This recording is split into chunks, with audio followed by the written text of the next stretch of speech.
Start of the trial. Impeachment. Inday Lustay.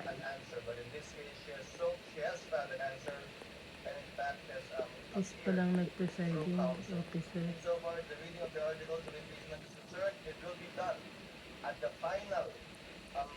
Resolution of this case, when this protocol, tatapusin mo na lahat ng articles.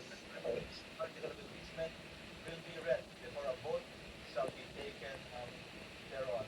For those reasons, the motion is denied, and the lead prosecutor, Representative Luisno, may proceed with her opening statement. Kindly be mindful of the clock, and before recognizing you, ma'am, may I remind the counsels for the parties to kindly address the chair with respect to anything and everything they want or wish to say before the court, and not to address each other. The lady may proceed. Representative Luisno, you are recognized, and you have 15 minutes for your opening remarks. Present the point, Your Honor.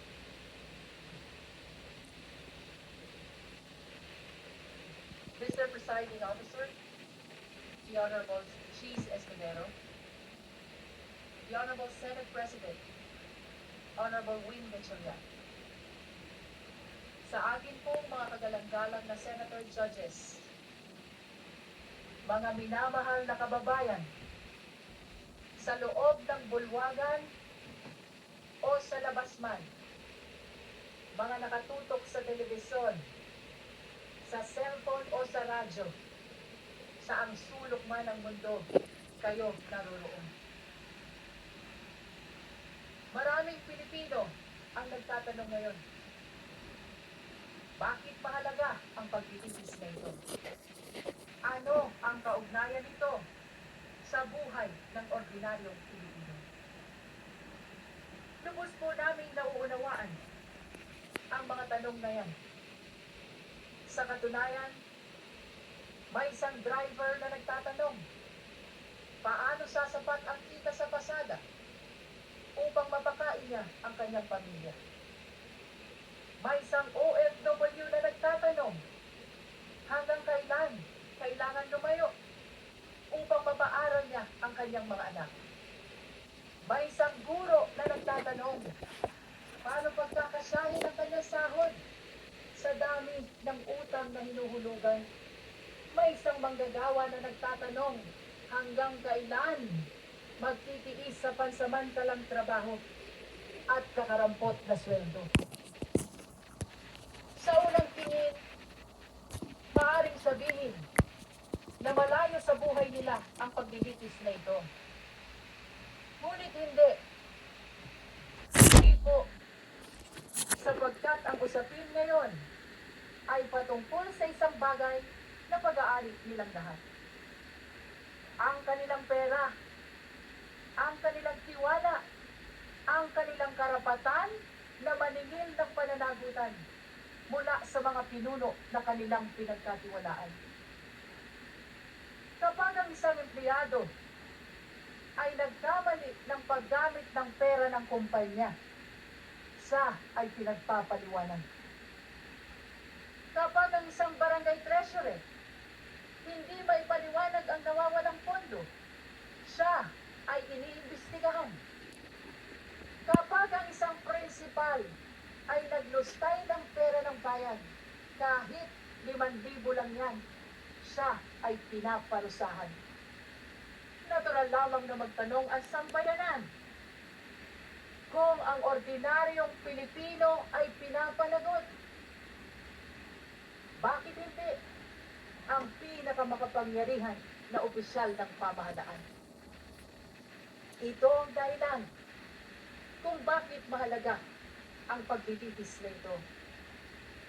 Hindi upang usigin ang isang tao, hindi upang magiganti sa kalaban, hindi upang manalo sa politika, kundi upang sagutin ang isang tanong na napakahalaga sa kinabukasan ng ating republika. May saysay pa ba ang pananagutan sa ating bansa?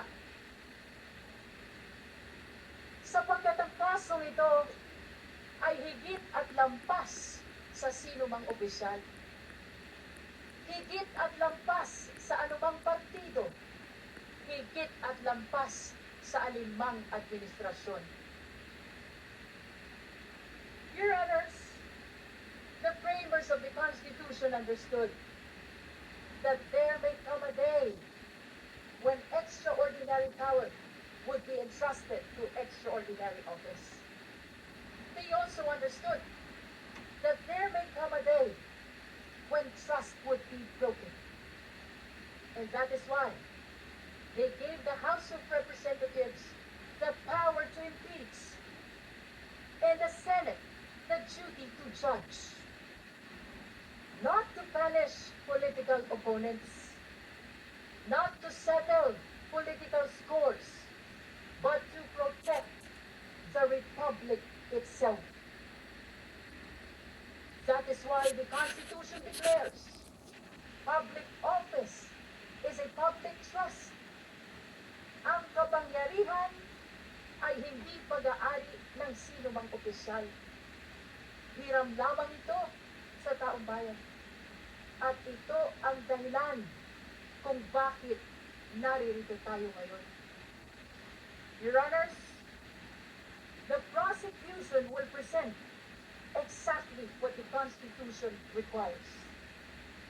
Evidence, hindi chismis, hindi haka-haka, hindi propaganda, at lalong hindi SOCMED narrative. Evidence, official records, financial documents, government reports, video recording, statements under oath, independent findings of institutions created by law. Mga dokumento na hindi bumoboto. Mga records na walang partido. Mga katotohanan na walang kulay pampolitika. Sa unang tingin, maaring magmukhang magkakahiwalay ang 4 articles of impeachment. Confidential fund, unexplained wealth, bribery and corruption, threat against constitutional order. But these are not 4 separate stories. These are 4 chapters of the same story. Story about power exercise without accountability. Story about public trust betrayed. Story about public office that stop answering to the public. On the first article of impeachment, key evidence will show that more than 612 million pesos in confidential fund entrusted to the office of the Vice President and the Department of Education were dispersed, transferred and liquidated under circumstances that cannot withstand scrutiny.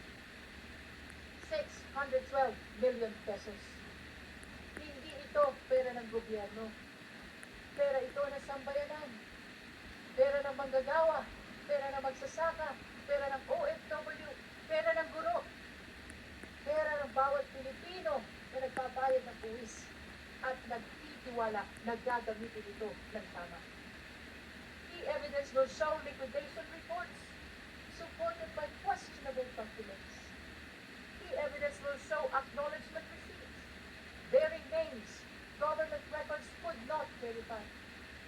Names that transform accountability into a mockery. Pananagutan na naging kalubuhan. Names that insulted the intelligence of the Filipino people. Mary Grace Piatos, Milky Sikuya, Popoy Villanueva. On the second article of impeachment, key evidence will show financial transactions involving billions of pesos associated with the respondent and her husband. Billions. Hindi milyon, bilyon.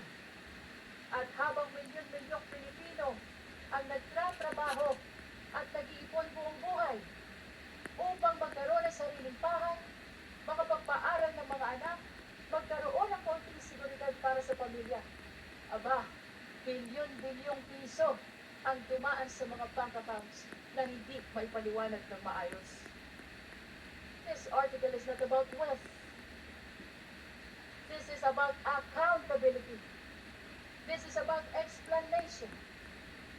If wealth was lawfully acquired, where is the lawful explanation? If transactions were proper, where is the complete accounting? If numbers truly add up, then why do they refuse to reconcile? On the third article of impeachment, the evidence will show bribery, graft and corruption through the distribution of cash payments and monetary gifts to officials under the supervision of the respondent. This article is not simply about envelopes. This is about institution. This is about whether loyalty was purchased rather than earned. Government cannot function if loyalty is purchased instead of earned. Kapag nabibili ang katapatan, nawawala ang integridad. At kapag nabibili ang opisyal, nabubudol ang bayan. Perhaps the greatest tragedy is where the conduct allegedly occurred in the Department of Education. Tama po sa DepEd, the institution entrusted with teaching future generations honesty, responsibility, integrity. On the fourth article of impeachment, the evidence will show culpable violation of the Constitution, hybrid betrayal of public trust through conduct that threatens constitutional order. Among all allegations before this court, none strikes more directly at the heart of constitutional order than this one. Ito na po ang pinakamatindi.